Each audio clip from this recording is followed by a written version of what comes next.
देखिए, जो आजकल गेहूं की प्रोक्योरमेंट चल रही है और सरकार ने विधानसभा में बड़े बड़े दावे किए थे कि 1 अप्रैल के बाद किसान को कोई तकलीफ नहीं होगी और गेहूं की प्रोक्योरमेंट पूरे उससे मिलेगी, लेकिन उससे विपरीत हो रहा है। आज किसान को जो मेरा ये है ना, मेरा फसल मेरा ब्यौरा, उसमें सबसे ज़्यादा तकलीफ आ रही है। वही समझो 16 लाख के करीब जो किसान हैं, उनमें से कई महीनों में इन्होंने करवाया ऑनलाइन, केवल 8 लाख ने किया और 8 लाख के लिए 2 दिन दिए। आज किसान जब मंडी में लेके जाएगा, जब उसको मैसेज आएगा आज मेरी फसल पक जाती है और मेरे को मैसेज नहीं आता, तो मैं अपने खेत में नहीं छोड़ सकता, क्यों बारिश का होते सब खराब हो जाएगी। मैं पहले अपनी फसल को घर लेके जाऊं, फिर घर से जब मैसेज आए मंडी में लेके आऊं, उसके ऊपर जो लॉजिस्टिक का खर्चा आएगा उसको कौन वहन करेगा। और जो 72 घंटे की बात थी, पिछली बार भी कई महीने में पेमेंट मिली थी उसका सरकार को, और इसका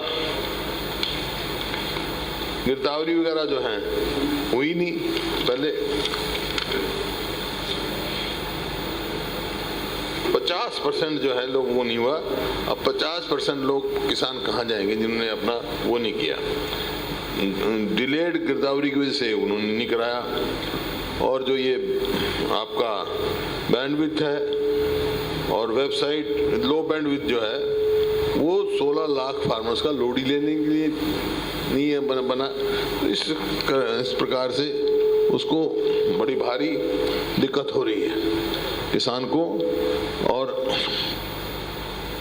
और इन्होंने काम कर दिया, नमी घटा दी। नमी पिछली बार 14% तक की नमी लेते थे, वो इन्होंने घटा दी, अब 12% कर दी। और जो पहले 1 क्विंटल में 0.75 मिश्रित मात्रा, जैसे राई मिल जाती या सरसों मिल जाता या भूसा उसमें मिल जाता, तो उस पे तोल कराई जाती थी। इस बार उसको घटाकर 0.50 कर दिया, वहाँ पे भी किसान को मारा। और 1 क्विंटल में 500 से ग्राम से अधिक नहीं होगी, ये उन्होंने लगा दिया। इसलिए किसानों को बड़ा भारी नुकसान का वो करना पड़ता है। देख रहा है, जो प्रधानमंत्री फसल योजना आज पूरे 5 साल हो गए, हालांकि बहुत इसके गुणगान करते हैं, लेकिन इसमें से 75% से अधिक दावे जो है प्राइवेट कंपनियों ने खारिज कर दिए किसानों के, उसको नहीं मिला। 75% जो दावे थे वो खारिज कर दी गए। और इस मामले में राज्यवार आंकड़े देखेंगे तो हरियाणा जो है कंपनियों में 3 साल में, जहाँ बीमा कंपनी ने 3 साल में 1,96,795 फसल बीमा के दावों को खारिज किया। इसमें से 2017-18 में 22,851, 18-19 में 83,540 और 19-20 में 90,404 बीमा दावों को खारिज किया जा चुके हैं। इसी प्रकार से आप देख रहे हैं बेरोजगारी कितनी तेजी से फैल रही है। आज हरियाणा बेरोजगारी में नंबर 1 हो गया, 28.1, जो कि 2011 में 2.8 था। आज बेरोजगारी बढ़ के 28.1 हो गई और सरकार और बेरोजगारी बढ़ा रही है। जैसे ये शिक्षा में बहुत दावे करते हैं, शिक्षा का बहुत हमने वो किया है। अब आज के दिन स्कूल के इसमें शिक्षा क्षेत्र में इससे खास तौर पर प्रभावित है। सरकारी स्कूल में टीचर्स के करीब 45,000 खाली पद पड़े हैं। स्कूलों के हेडमास्टर और प्रिंसिपल के करीब 50,000 पद खाली हैं, 50%। सॉरी, मीडिया रिपोर्ट के मुताबिक खुद मुख्यमंत्री जिले करनाल में 54% स्कूलों में हेड टीचर नहीं है। करीब 1 लाख स्टेट जो है जेबीटी पास जो है 7 साल से घूम रहे हैं, रोजगार के लिए इंतजार कर रहे हैं, लेकिन प्रदेश की बीजेपी सरकार ने अपने पूरे कार्यकाल में एक भी जेबीटी भर्ती नहीं किया, जबकि कांग्रेस काल में 20,000 से ज्यादा अधिक हुए थे। बल्कि स्कूल 1057 स्कूल बंद कर दिए गए। हमारी सरकार ने जो किसान मॉडल स्कूल थे वो बंद कर दिए गए। अब उनके स्टूडेंट्स और स्टाफ कहाँ जाएंगे जो स्कूल बंद कर दिए।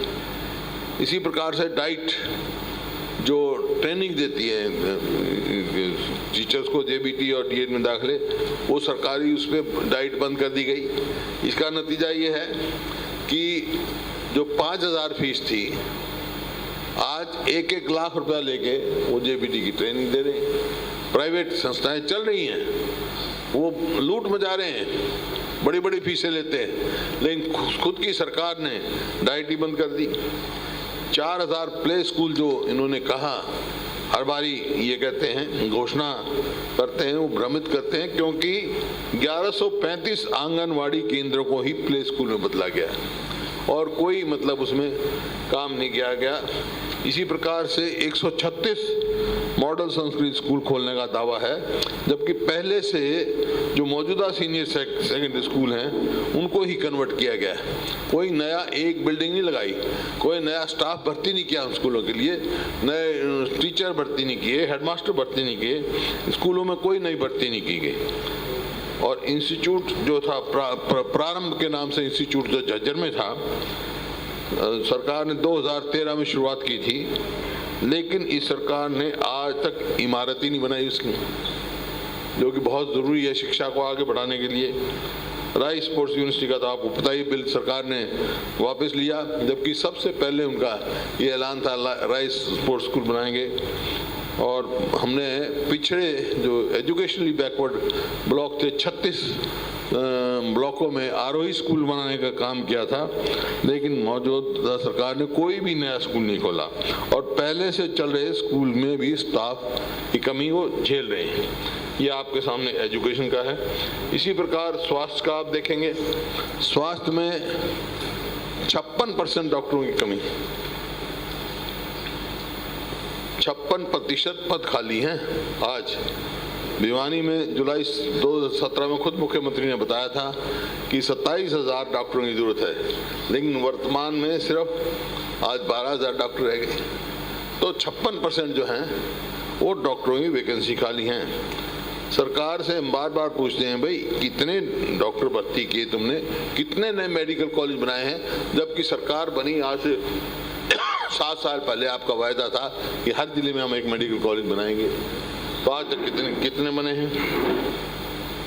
और सर्जन जो है वो 3250 सैंक्शन पद हैं और करीब 350 डॉक्टर एडमिनिस्ट्रेटिव काम में लगे हुए हैं, 150 से ज़्यादा छुट्टी पर हैं, करीब 250 डॉक्टर जो है MLR और फिर अदालतों में चल रहे केसों में व्यस्त रहते हैं। इसी प्रकार कुल डॉक्टरों की MD की पढ़ाई के लिए कुछ भी बचा नहीं है। ये अखबार में आपके आई, मैंने खबर पढ़ी। इस प्रकार से आप अगला देखो, इसमें जो पावर बिल है उसको गरीब आदमी पे बुरी तरह उसमें मार पड़ी। 2 महीने के बिल की गारंटी लेने का इन्होंने काम किया है। इसका मतलब 2 महीने के जो पहले बिल दे चुके उतना अमाउंट गारंटी दे दो, नॉन रिफंडेबल बैंक गारंटी मांग रहे हैं, केवल उन पर बोझ लादने के लिए। वो इनको तुरंत वापस लेना चाहिए। और जो डोमिसाइल का मैंने बार बार कहा, 15 साल से घटाकर 5 साल की है, और कोई ऐसा प्रदेश नहीं है हिंदुस्तान में जहां रेजिडेंसी के 2 स्टैंडर्ड हों। अगर 5 साल रहेगा तो इसका मतलब मूल जो हरियाणा निवासी हैं, खास तौर पर शेड्यूल कास्ट, बैकवर्ड क्लासेस, उनको सरकारी नौकरी भी मिलनी मुश्किल हो जाएगी जिनके लिए रिजर्वेशन है, क्योंकि 15 साल से घटा दी। आज जम्मू कश्मीर जो है, गृह मंत्री ने थोड़े दिन पहले ऐलान किया 15 साल वहाँ भी रखी है, और ये 15 साल से घटा के 5 साल कर रहे हैं। किसको लाभ पहुँचाने के लिए कर रहे हैं, किसकी सलाह से कर रहे हैं, इनको तुरंत ये यहाँ से वापस लेना चाहिए। महंगाई आप देख रहे हैं, आप डीजल, पेट्रोल, गैस, हर चीज़ देखो। आम आदमी का जीवन जो है बहुत समस्या में हो गया है। लागत बढ़ रही है किसान की, वो तो एक बात है, आमदनी घट रही है, लेकिन आम आदमी को दिन ब दिन दिनचर्या के लिए जिन चीज़ों की जरूरत है, हर चीज़ महंगी होती जा रही है, उसके जीवन में दिक्कत आ रही है। अब इतने साल से किसान, इतने 4 महीने करीब हो गए किसान बैठे हैं। हमने बार बार इस सरकार को कहा, हमने कहा किसानों से हाथ मिलाओ। सरकार पंजा लड़ा रही है, उनसे हाथ नहीं मिला रही है। सरकार किसानों से पंजा लड़ा रही है। कहीं लाठीचार्ज हो गया, कहीं इसके फुहारे, वाटर कैनन लगा दिए। तो किसानों से बात करो। हमने कहा किसानों से आंख मिलाकर बात करो। सरकार जो है आंख मिलाने के बजाय आंख चुरा रही है और आंखें दिखा रही है किसानों को। तो इस प्रकार से जो मुख्य वर्ग है, अन्नदाता है, उससे तुरंत बात करके इसका समाधान निकालना चाहिए। आज जो है हरियाणा सरकार जो है वो हर हिसाब से बजट का, मैंने बताया था आपको, बजट का जो 14 से लेकर और पिछले साल तक जो एवरेज रेवेन्यू एक्सपेंडिचर जो आता था, रेवेन्यू रिसिप्ट और रेवेन्यू एक्सपेंडिचर मतलब 89% आता था। इसका मतलब कुछ पैसा 11% के करीब पैसा इनके पास विकास के लिए और चीज़ों के लिए रहता था। अब ये इस साल ये बढ़कर 95% हो गया, केवल 5% बचा डिफरेंस रह गया रेवेन्यू रिसीप्ट और एक्सपेंडिचर में। अगली बार वो भी खत्म हो जाएगा, क्योंकि कर्जा ले रहे हैं, वही चारवाक की नीति पे चल रहे हैं। कर्जा लो, घी पियो, मरने के बाद कोई नहीं देखेगा। अगली बार बजट देंगे ये तो 100 के 100 के नज़दीक पहुंच जाएंगे। तो आर्थिक उसमें संकट में प्रदेश को डालने का काम ये सरकार कर रही है। कानून व्यवस्था आपको मालूम है, रोज आपके अखबारों में पढ़ते हैं हम, हर रोज तो कत्ल, बलात्कार, लूट पाट, कोई आदमी अपने आप में सुरक्षित नहीं है आज हरियाणा में। और आपने भ्रष्टाचार का आपको मालूम है, एक के बाद एक घोटाला इन्होंने किया। मान लो रजिस्ट्री की SIT लगाई, वो कहाँ है SIT की रिपोर्ट? शराब के घोटाले की SIT लगाई, क्यों नहीं पब्लिक करते उनको रिपोर्टों को, ताकि इनके घोटाले आगे आए। चाहे वो यूनिवर्सिटी जो हैं, यूनिवर्सिटी के जो क्लास 2 और 1 ऑफिसर्स हैं, उनको एम्प्लॉयमेंट करके, उनको नौकरी देने के लिए वो अपने इसमें हरियाणा सबऑर्डिनेट सर्विस क्लास में लेंगे। भाई यूनिवर्सिटी की जो इंडिपेंडेंस है उसको ऑटोनॉमी को डिस्टर्ब किया जा रहा है। इसका मतलब वहाँ यूनिवर्सिटी की भी शिक्षा जो है वो नहीं रहेगी जो रह रहे हैं। ऐसा काम नहीं करना चाहिए, इनको छेड़छाड़ इन चीज़ों के साथ नहीं करनी चाहिए। आपने देखा CAG की रिपोर्ट पहले दिन पेश करनी चाहिए थी इनको, लेकिन आखिर में की। आप CAG की रिपोर्ट देखो तो बहुत सारे लंबे चौड़े उन्होंने निकाले, मेरे पास तो सारी रिपोर्ट है। 15,000 करोड़ की तो अभी उसमें सिर्फ रियल एस्टेट में इन्होंने जो नी वसूली करी, कहीं वो काम रेवेन्यू बढ़ाने का काम कर ही नहीं रही है। और जो ये अफोर्डेबल हाउसिंग है उसमें बैंक गारंटी लेने का काम था, देना पड़ता है। मेरे ख्याल में 83 के करीब लाइसेंस दिया, 83, उन बैंक का गारंटी नहीं ली। तो कैसे, कहाँ, मतलब आर्थिक तौर पे प्रदेश को कहाँ धकेला जा रहा है, ये आपके सामने है। तो मैं यही कहना चाहता था आज आपसे कि भाई प्रदेश बड़ी गंभीर स्थिति में जा रहा है। कोरोना की जो बीमारी है वो फिर से बड़ी तेजी से बढ़ रही है। पिछली बार कोरोना के लिए सबने मिलकर लड़ाई लड़ी, अब फिर सबको मिलकर इस बीमारी से लड़ना होगा। सरकार को भी, आम आदमी को भी, और जो भी है इंस्ट्रक्शंस हैं, गाइडलाइंस हैं, सबको फॉलो करनी चाहिए। जब भी अपने स्वयं के बचाव में ही हम बचेंगे, यही मैंने कहना है था। और सरकार को भी तुरंत डॉक्टरों की कमी, वैक्सीनेशन, उसमें और तेजी से स्फूर्ति लानी चाहिए। अब ये SIT लगा देते हैं। और फिर अभी कानून व्यवस्था के बारे में पढ़ रहा था कि गृह मंत्री 6 SP से नाराज है। अरे पूरे प्रदेश का ये हाल है। अपनी कमजोरी को किसी अधिकारियों के कंधे पर नहीं फेंकना चाहिए। ये विफल सरकार है कानून व्यवस्था से, ये अधिकारियों के कंधे पर अपनी विफलताएं फेंकना चाहते हैं। विपक्ष पे अपनी विफलताएं थोपना चाहते हैं, खुद की विफलताएं हैं।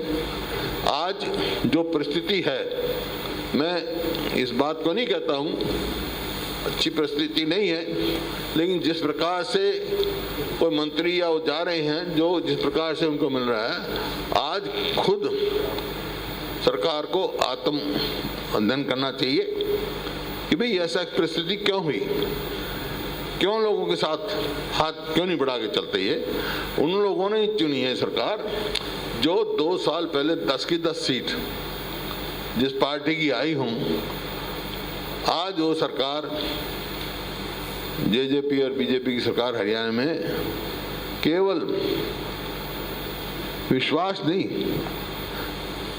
कॉन्फिडेंस तो लोगों का खो ही चुकी है, लेकिन स्वयं की क्रेडिबिलिटी भी खत्म हो चुकी है। हाँ, विश्वसनीयता, क्रेडिबिलिटी भी इस सरकार की खत्म हो चुकी है लोगों में।